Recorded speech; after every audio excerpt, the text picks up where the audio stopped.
Hello दोस्तों, कैसे हो यार। सब बढ़िया चल रहा है ना। देखो, सब बढ़िया ही चलते रहना चाहिए। आज हम लोग बात कर रहे हैं हाल ही में रिलीज हुई horror film the dead girl in apartment 03 के बारे में।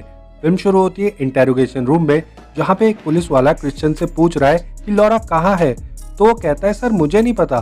तो पुलिस वाला कहता है कि तुम्हारी गर्लफ्रेंड लापता है, तुम्हें नहीं पता वो कहाँ है। तो क्रिश्चियन कहता है, सर मेरी एक्स गर्लफ्रेंड। फिर हमें फिल्म में 9 घंटे पहले का सीन दिखाया जाता है और हमें लॉरा का अपार्टमेंट दिखाया जाता है। वो अपने बेड पे बैठी कॉलेज का असाइनमेंट कर रही होती है।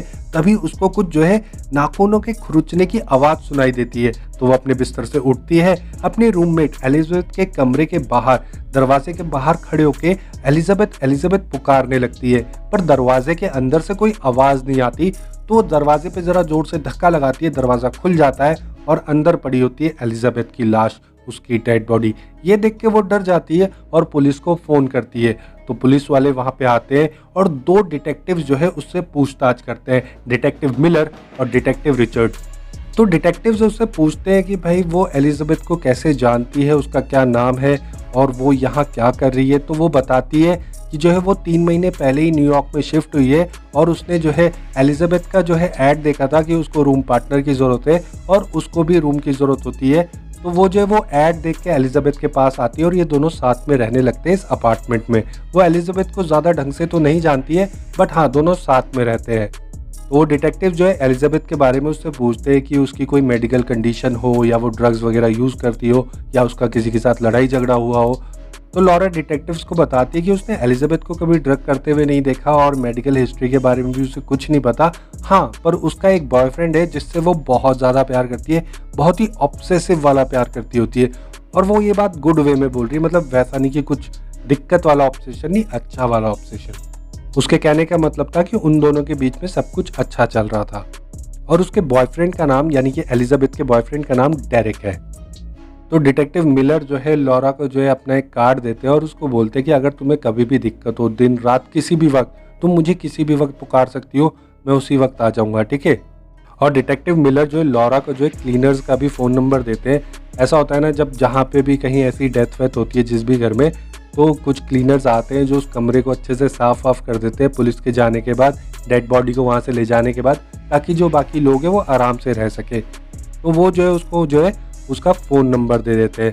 और उसको एक चीज़ और कहते हैं कि अगर हो सके तो तुम 1-2 दिन के लिए अगर कहीं और शिफ्ट कर सकती हो तो तुम कहीं और जाके रह लो, तुम्हारे लिए बेहतर रहेगा, तुम्हें यहाँ पे रहना सही नहीं रहेगा। तो वो बोलती कि नहीं, मैं इस शहर में किसी को जानती नहीं हूँ, तो मैं कहीं और जाके रह नहीं सकती, मैं आराम से रह लूँगी, मुझे कोई दिक्कत नहीं है। तो उसके बाद जो पुलिस वाले हैं ना, वो डेड बॉडी को ऑटोप्सी के लिए भेज देते हैं और खुद भी अपार्टमेंट से चले जाते हैं, ठीक है। पुलिस वालों का कहना है कि भाई कोई स्ट्रगल का निशान नहीं है, कोई हाथापाई हुई नहीं है, कुछ नहीं हुआ है। तो हो सकता है कि शायद ये नेचुरल डेथ हो, क्योंकि जो कमरे का दरवाज़ा है वो भी अंदर से बंद था, खिड़की दरवाजे भी सब अंदर से बंद थे। तो ऐसा नहीं है कि कोई एलिजाबेथ को मार के भाग गया है। तो उन लोग को लग रहा है कि शायद ये नेचुरल डेथ है। अगले सीन में हम देखते हैं कि जो डिटेक्टिव रिचर्ड्स है ना, वो डिटेक्टिव मिलर को कहती है कि भाई सुंदर लड़की देख के कहीं फिसल मत जाना, लॉरा के ज़्यादा क्लोज मत जाओ, वो जो तुम नंबर दे रहे थे ना, वो सब दिख रहा था। तो डिटेक्टिव मिलर बोलता है कि अरे मैम, ऐसा कुछ नहीं है, ठीक है। अगर उसकी जगह कोई और भी होती, लड़की होती या कोई लड़का भी होता, तो मैं यही करता। ये इंसानियत का फ़र्ज़ है एक दूसरे की हेल्प करना, और मैं हेल्प ही तो कर रहा था। तो जो डिटेक्टिव रिचर्ड्स है ना, वो कह रही है कि भाई ऑटोप्सी की रिपोर्ट आने दो, हो सकता है कहीं पता लगेगा लॉरा ने ही उसे पॉइजन दे रखा होगा एलिजाबेथ को। ऐसे बहुत सारे केसेस होते हैं, तो तुम इतना क्लोज मत आओ उसके। वहीं दूसरी तरफ लॉरा रूम में अकेली है, अपनी माँ से फ़ोन में बात कर रही है। तो उसकी माँ भी उसको यही कह रही है ना कि तू 1-2 दिन के लिए कहीं शिफ्ट कर जा, तू आज की रात तो मत रुक एटलीस्ट। तो कह रही है कि माँ, मैं यहाँ किसी को जानती नहीं हूँ, मैं ऐसे ही किसके यहाँ जाके रहूँ, और होटल्स कितने एक्सपेंसिव है तुम्हें भी पता है, तो मैं कहीं जा नहीं सकती। और वैसे भी कल या परसों या नरसों कभी ना कभी तो वापस इधर ही आना पड़ेगा ना, तो जब कल सुबह भी आना ही है तो मैं आज रात भी रुक ही लूँगी। उसके बाद माँ से बात करने के बाद वो क्लीनर्स को फ़ोन करती है और उनको रूम साफ़ करने आने के लिए बोलती है।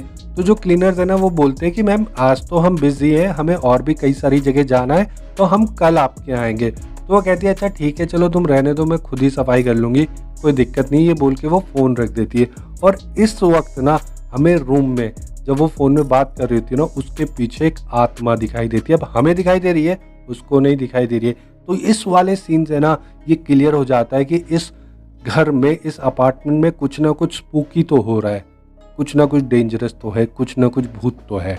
उसके बाद वो खुद ही एलिजाबेथ का कमरा साफ करने लगती है और सफाई करने के बाद नहाने चली जाती है। अब जब वो नहा रही होती है ना, उस वक्त भी उसके घर में कोई मौजूद है और ये कोई प्रेजेंस है किसी आत्मा की, ठीक है। उसको भी थोड़ा बहुत एहसास होता है, पर वो उस चीज़ को जो है थोड़ा सा लाइटली ले लेती है। पर हमको दिख रहा है कि ये चीज़ लाइटली लेने वाली नहीं है। अभी 2 घंटे पहले ही तो उसके अपार्टमेंट से लाश को ले जाया गया है, तो ऑफकोर्स उसको थोड़ा सा अजीब तो लगेगा ही। तो वो क्या करती है, उसको कोई बात करने के लिए नहीं है ना, तो वो अपने एक्स बॉयफ्रेंड को फ़ोन कर देती है, क्रिश्चियन को कॉल करती है। अब रात का समय है, उसका जो बॉयफ्रेंड है ना, मतलब एक्स बॉयफ्रेंड है, वो अपना जो है पार्टी शार्टी कर रहा होता है, सेट वेट हो रखा होता है, मतलब दारू वारू पी रखी होती है, खूब म्यूज़िक लाउड बज रहा है। तो फ़ोन उठाता है तो उसको जो है लॉरा की ढंग से आवाज़ भी सुनाई नहीं दे रही है ना, और इधर लॉरा वैसे ही फुली फ्रस्ट्रेटेड है क्योंकि वो वैसे ही बहुत परेशान है ना। अभी जो रात में उसके साथ हुआ है, उसकी रूम पार्टनर मर गई है, उसने डेड बॉडी देखी है, तो वो बहुत ही अजीब सा फील कर रही है, ठीक है। वो किसी से बात करना चाहती है और उधर जो है उसका जो एक्स बॉयफ्रेंड है वो जो है इतने लाउड म्यूज़िक पे ना, तो वो फ्रस्ट्रेट हो जाती है, गुस्से में जो है वो फ़ोन कट कर देती है। फिर क्रिश्चियन क्या करता है, पार्टी वाले कमरे से हट के ना दूसरे कमरे में चले जाता है और वहाँ से जो है वो जो है लॉरा को फ़ोन करता है। तो लॉरा को बोलता है कि अब मैं दूसरे कमरे में हूँ, अब मुझे बताओ तुम क्या कह रही थी। तो वो बताती है कि भाई उसकी जो रूम पार्टनर है एलिजाबेथ, उसकी डेथ हो गई है, ऐसा ऐसा हुआ, उसकी लाश को जो यहाँ से ले गए हैं, वो रूम पे अकेली है, वो किसी के साथ बात करना चाह रही है। तो बस वो तो उसको ऐसी बोलती है ना कि तुम जो है आज रात प्लीज़ मेरे कमरे में आ जाओ। तो उसका जो एक्स बॉयफ्रेंड है ना क्रिश्चियन, वो बोलता है कि देखो मैं इतने दूर रहता हूँ, अगर मैं अभी भी निकलूँगा ना अपने घर से, तो भी मैं कल सुबह तक ही तुम्हारे कमरे तक पहुँचूँगा, तो कोई फ़ायदा नहीं है निकलने का, और वैसे भी मैंने ड्रिंक कर रखी है, तो मैं इस हालत में चल नहीं सकता। और दूसरी बात, मैं तुम्हारा एक्स बॉयफ्रेंड हूँ, तुमने ही तो मुझसे ब्रेकअप किया था ना। तो अगर मैं अभी तुम्हारा बॉयफ्रेंड होता, अगर हम रिलेशनशिप में होते तो बात कुछ और होती, अभी ये सब करना सही नहीं रहेगा, मैं ऐसे कैसे आ जाऊँ आपके कमरे में। ये बोल के ना वो फ़ोन कट कर देता है और लॉरा जो है रोने लगती है।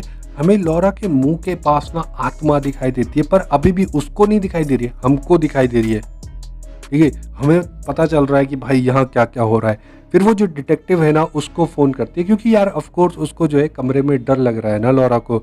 तो डिटेक्टिव मिलर को जो है फ़ोन पे बताती है कि सर मैं ना आपको बताना भूल गई थी कि मुझे नाखूनों के खुरुचने की आवाज़ आई थी, तभी तो मैं एलिजाबेथ के कमरे में गई थी चेक करने उसे। फिर जब मैंने दरवाज़ा खोला तो उसकी डेड बॉडी मुझे दिखी। तो जो डिटेक्टिव मिलर है ना वो उसको बोलता है कि अच्छा तुम एक काम करो, तुम थोड़ी देर रुको, हम जो है तुम्हारे कमरे में ही आ रहे हैं और वहीं पे आके जो है हम एक बार फिर से जो है एलिजाबेथ के कमरे को चेक करेंगे ढंग से। फिर थोड़ी देर में जो है डिटेक्टिव मिलर और डिटेक्टिव रिचर्ड जो है लॉरा के अपार्टमेंट में आते हैं और उन्हें एलिजाबेथ के कमरे में ना दरवाजे पे नीचे की साइड जो है नाखूनों के खुरुचने के निशान मिलते हैं। फिर जो डिटेक्टिव रिचर्ड्स है ना वो मिलर को जो है बाहर बुलाती है और कहती है कि ऑटोप्सी की रिपोर्ट आ चुकी है और पूरी बॉडी में कहीं पे भी कोई भी निशान नहीं है, कोई भी स्ट्रगल नहीं हुआ है, कोई भी हमला नहीं हुआ है, मे बी ये नेचुरल डेथ ही है। अब रिचर्ड्स जो है ना उसको लग रहा है कि ये जो निशान वाली जो कहानी है ना ये लॉरा गढ़ रही है, क्योंकि उसको कमरे में अकेले डर लग रहा है, इसलिए वो टाइम पास कर रही है बस। वो जो है इस चीज़ को सीरियसली नहीं लेती रिचर्ड्स। पर मिलर को फिर भी लग रहा है कि लॉरा की बातों में कुछ तो सच्चाई है, और हमें पता है कि भाई घर में भूत है, इन लोग को नहीं पता। अब क्या होता है कि डिटेक्टिव्स के जाने के बाद ना लॉरा जो है सोने चली जाती है, तो उसको आता है एक बुरा सपना, एक नाइटमेयर, जिसमें वो देखती है कि उसके कमरे की दरवाजे पे ना दीवारों पे जो है बड़े बड़े नाखूनों के निशान हो गए हैं, और जो है कोई उसके ऊपर चद्दर डाल देता है और उसके ऊपर हमला कर देता है, और डर के मारे ना उसकी नींद खुल जाती है। और जैसे ही उसकी नींद खुलती है ना उसी वक्त उसके एक्स बॉयफ्रेंड क्रिश्चियन का भी कॉल आ जाता है। तो उसका फ़ोन उठाती है, तो वो जो है लास्ट में जो है जो उसने फ़ोन में बोला था ना उस चीज़ के लिए क्रिश्चियन जो है माफ़ी मांगता है और लॉरा के साथ बात करता है, और लॉरा भी उसको बताती है कि उसको अभी कैसा बुरा सपना आया, उसने एक नाइटमेयर देखा, उस बारे में बताती है। फिर इतने में ही ना दरवाजे की घंटी बज जाती है। तो जो लॉरा है ना वो बोलती है कि हो सकता है अभी डिटेक्टिव्स आए थे, शायद वही लोग होंगे, वो वापस आएंगे, एक काम करो मैं फ़ोन रखती हूँ, मैं तुम्हें थोड़ी देर में फ़ोन करती हूँ। तो दरवाजे के पास जाती है, उसको तो लगता है भाई डिटेक्टिव्स है, पर जब वो दरवाज़ा खोलती है ना वहाँ पे होता है एलिजाबेथ का बॉयफ्रेंड यानी कि डेरेक। तो वो जो है लॉरा को बोलता है कि क्या तुम मुझे जो है थोड़ी देर के लिए एलिजाबेथ के कमरे में जाने दोगी, प्लीज़ मुझे जाना है, मुझे एक बार उसके कमरे को देखना है। तो वो उसको अंदर बुला लेती है। अब वो उसको अंदर तो बुला लेती है उस समय, पर उसके बाद ना उसको डर लगने लगता है, क्योंकि जो डेरेक है ना वो थोड़ा सा अजीब तो बिहेव कर रहा है। तो वो जो है वॉशरूम जाने का बहाना करके बाथरूम में जाके वहाँ से डिटेक्टिव मिलर को कॉल करती है और उसको बताती है कि भाई उसके कमरे में डेरेक आया हुआ है। तो जो डिटेक्टिव मिलर है ना वो उसको बताता है कि ऑटोप्सी की रिपोर्ट आ गई और सब कुछ ठीक है। उसकी जो रूममेट थी एलिजाबेथ, उसका कोई मर्डर वर्डर नहीं हुआ है, बल्कि नेचुरल डेथ है। कोई भी जो है स्ट्रगल के निशान नहीं है, पूरी बॉडी पे कोई निशान नहीं है। तो घबराने वाली बात नहीं, हो सकता है कि डेरेक जो है अपसेट होगा अपनी गर्लफ्रेंड की डेथ की वजह से, शायद इसलिए आया हो। तो तुम एक काम करो, उसको बोलो कि भाई इतनी लेट हो गई है, तुम यहाँ से चले जाओ, फिर कभी आना। और अगर वो वहाँ से नहीं जाता है तो वो तुम मुझे वापस से कॉल करो, फिर हम जो है तुम्हारे घर में पहुँचते हैं बैकअप के साथ। तो लॉरा जब बाथरूम से बाहर आती है ना तो वो देखती है जो डेरेन है ना वो एलिजाबेथ के कमरे में है और हाथ जोड़ के कह रहा है कि I am very sorry Elizabeth, मैं सब ठीक कर दूंगा। और ये सुन के ना लॉरा जो है थोड़ी सी डर जाती है और डेरेन को बोलती है यहाँ से जाने के लिए। फिर जो डेरेन है ना वो वहाँ से चला भी जाता है बड़े आराम से, बिना कोई लफड़ा करे। और लॉरा को ना कुछ तो लगता है कि भाई यहाँ पे कुछ तो अजीब हो रहा है। तो वो एलिजाबेथ के कमरे की ना तलाशी लेने लगती है। पहले तो उसको एक बक्सा मिलता है, उस बक्से के अंदर होता है एक मिरर और 2 विचक्राफ्ट की किताबें। फिर जब वो जो एलिजाबेथ है ना उसके बिस्तर को जब साइड करती है ना तो उसके बिस्तर के नीचे, बेड के नीचे, वहाँ फर्श पे ना एक सिंबल होता है, विचक्राफ्ट का सिंबल। वो देखते ना वो क्या करती है, उसकी फ़ोटो खींचती है और वापस से ना अपने बॉयफ्रेंड, एक्स बॉयफ्रेंड क्रिश्चियन को कॉल करती है और उसको वो फ़ोटो भी भेज देती है और उसको बताती है कि उसको कमरे में ये सब मिला। तो उसका जो बॉयफ्रेंड है ना वो बोलता है कि अच्छा ठीक है, मैं भी इस सिंबल के बारे में रिसर्च करूँगा। और इतने में ही ना जो फ़ोन की बैटरी है वो लो हो जाती है लॉरा की। तो लॉरा बोलती है कि एक काम करो, मैं तुम्हें थोड़ी देर में कॉल करती हूँ, मैं ज़रा फ़ोन को चार्ज कर लूँ, मेरी फ़ोन की बैटरी लो हो गई है। तो वो चार्जर लेने दूसरे कमरे में जाती है और जैसे ही वो दूसरे कमरे में जाती है ना अचानक से लाइट ऑफ हो जाती है। जो वो भूतनी है ना उसने पूरे घर का फ्यूज़ उड़ा दिया है। तो जो लॉरा है ना वो बुरी तरह से डर जाती है, क्योंकि यार एक तो उसके साथ इतना कुछ हुआ है रात में, भाई डेड बॉडी देखी है उसने, उसके कमरे से डेड बॉडी को लेके गए हैं, तो उसको वैसे ही थोड़ा डर लग रहा है, वैसे ही थोड़ा अजीब लग रहा है। और ऊपर से अब अचानक से लाइट चलेगी तो वो घबरा जाती है। तो वापस से ना अपने लो बैटरी वाले फ़ोन से जो है अपने एक्स बॉयफ्रेंड क्रिश्चियन को कॉल करती है और उसको बताती है कि यहाँ पे जो है पूरे घर की लाइट चली गई है।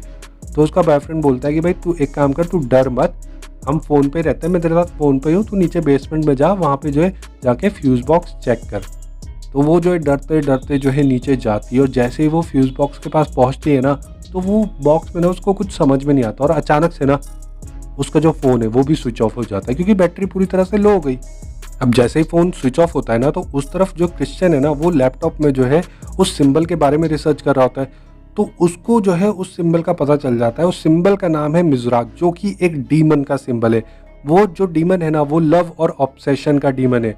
अगर तुम इस डीमन को बुलाते हो तो he can make anyone fall in love with you, kind of वशीकरण टाइप। पर इस डीमन को पसंद नहीं है कि कोई उसको हल्के में ले, वरना उसका जो अंजाम होता है ना वो बहुत बुरा होता है। तो क्रिश्चियन वापस से लॉरा को फ़ोन लगाता है, लगाने की कोशिश करता है पर फ़ोन लगता नहीं है, सीधे वॉइस मेल में चले जाता है, क्योंकि जो लॉरा का फ़ोन है वो तो स्विच ऑफ हो चुका है। और उसी वक्त ना जो क्रिश्चियन है उसको अपने कमरे में वो डीमन दिखता है और वो डर जाता है।